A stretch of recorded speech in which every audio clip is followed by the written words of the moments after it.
Morning students, मैं चंद्रकांता आज आपको कक्षा 12वीं से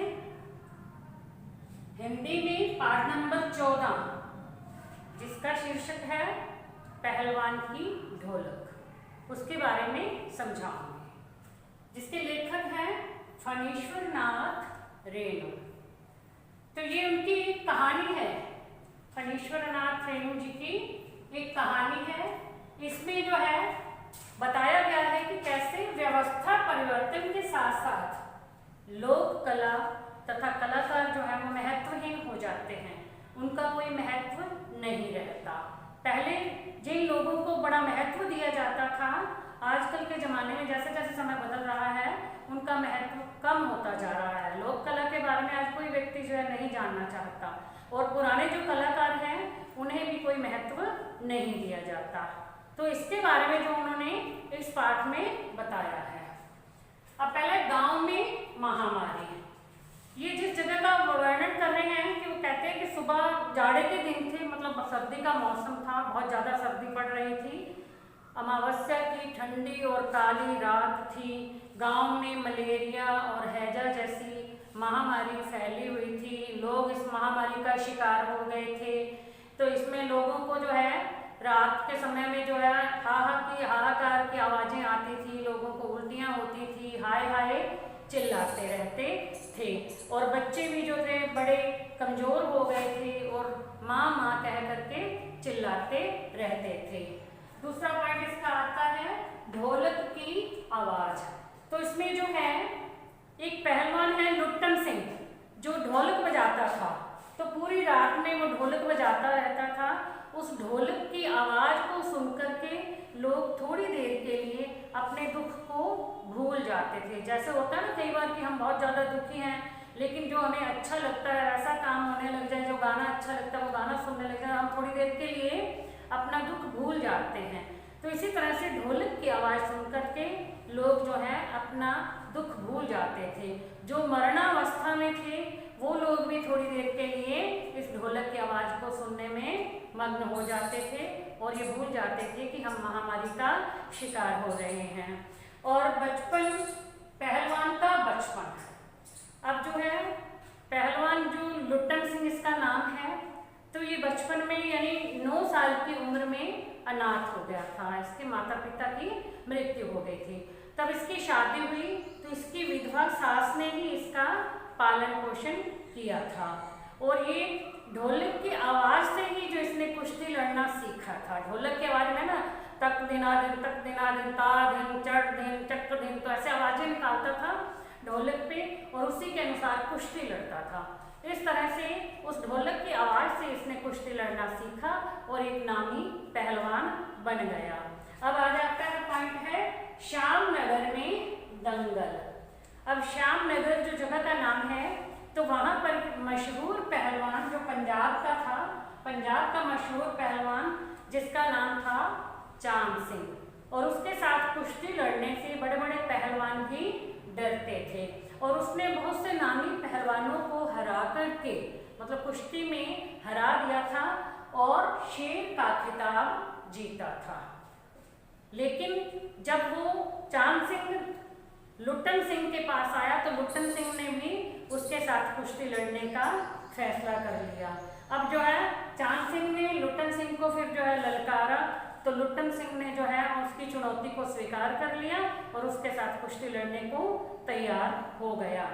अब आता है लुट्टन की दृढ़ता। जो लुट्टन सिंह पहलवान था वो बड़ा ही दृढ़ सोच का व्यक्ति था, मतलब बड़ी दृढ़ता से सोचता था। जो भी काम करता था लगन से, मन से करता था। तो वह भी चुनौती को पाकर के चांद सिंह पर टूट पड़ा।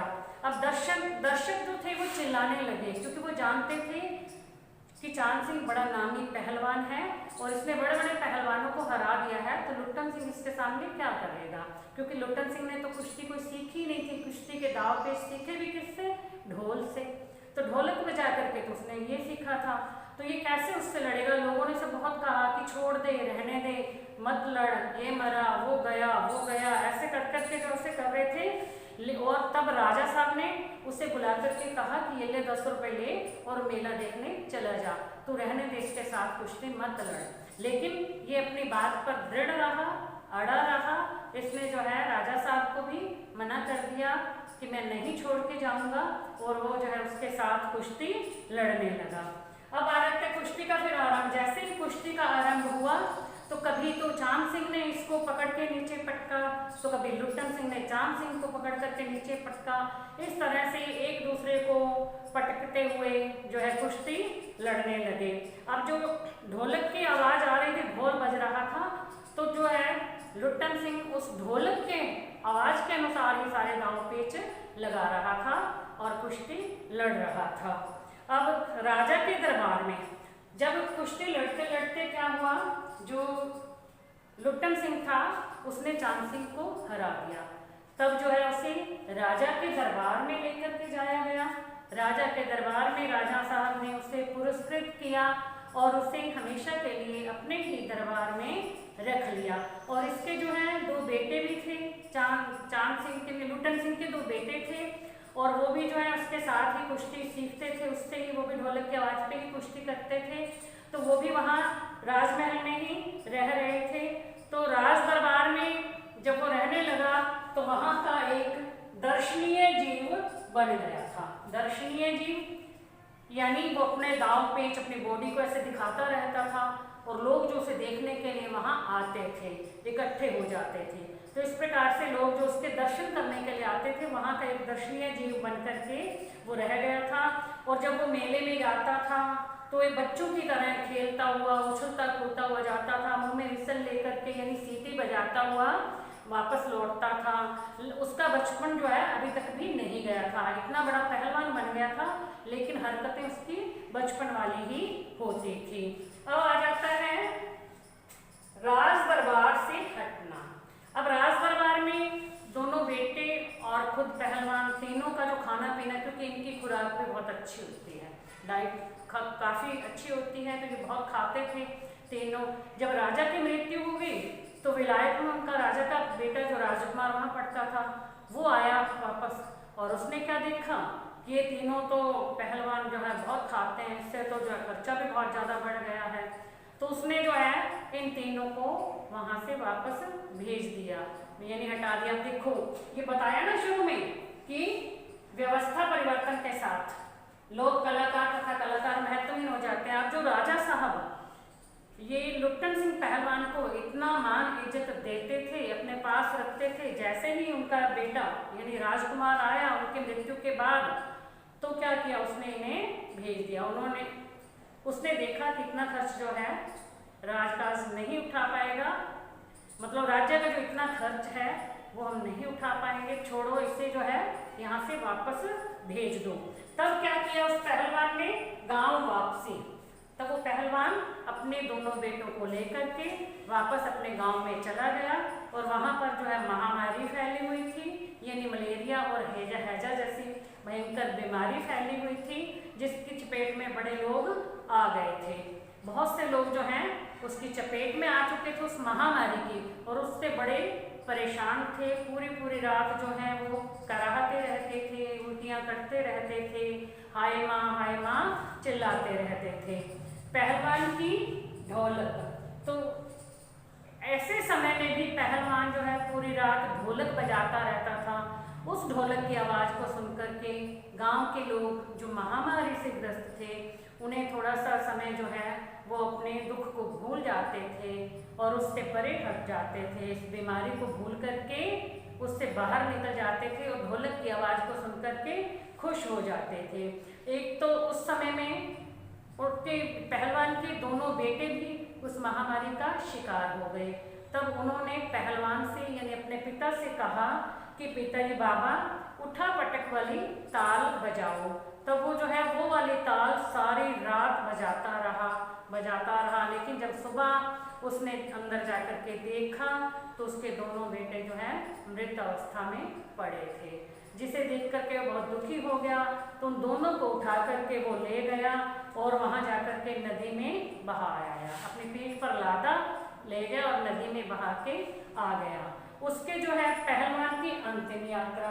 अब क्या हुआ 5-6 दिन के बाद, 5-6 दिन तक वो वैसे ढोलक बजाता रहा, लेकिन 5-6 दिन के बाद वो खुद भी जो है महामारी का शिकार हो गया। तो उसकी ढोलक की आवाज़ जो सुनाई नहीं दी। तब उसके कुछ शिष्यों ने जब अंदर जा कर के देखा तो पहलवान लुट्टन सिंह जो था वो भी मृत अवस्था में पड़ा था। तो इस प्रकार से ये कहानी जो है फणीश्वर नाथ रेणु द्वारा लिखित है। ये एक सच्ची कहानी है भी कैसे पहले जो है लोग रहते थे, उन कलाकारों को बड़ा महत्व देते थे, लेकिन आज उनकी बिल्कुल भी पूछ नहीं है, यानी आज उनको कोई भी नहीं पूछता है। और महामारी जब फैल जाती है तो उसका शिकार बहुत से लोग हो जाते हैं। जैसे अब हमारे भी यहाँ पे जो एक वैश्विक महामारी फैली है जिसका नाम कोरोना है। तो आप सभी बच्चों को जो है उसका ध्यान रखना है, उससे बच के रहना है, अपना जो मुंह मास्क से ढक के रखना है और हाथ को धोते रहना है, अपने हाथों से मुंह और नाक को नहीं छूना है और जो है सोशल डिस्टेंसिंग बना करके रखनी है। तो आप बच्चे सब ऐसा करोगे तो जो है हमें ये कोरोना नामक महामारी जो है हमारा कुछ भी नहीं बिगाड़ पाएगी।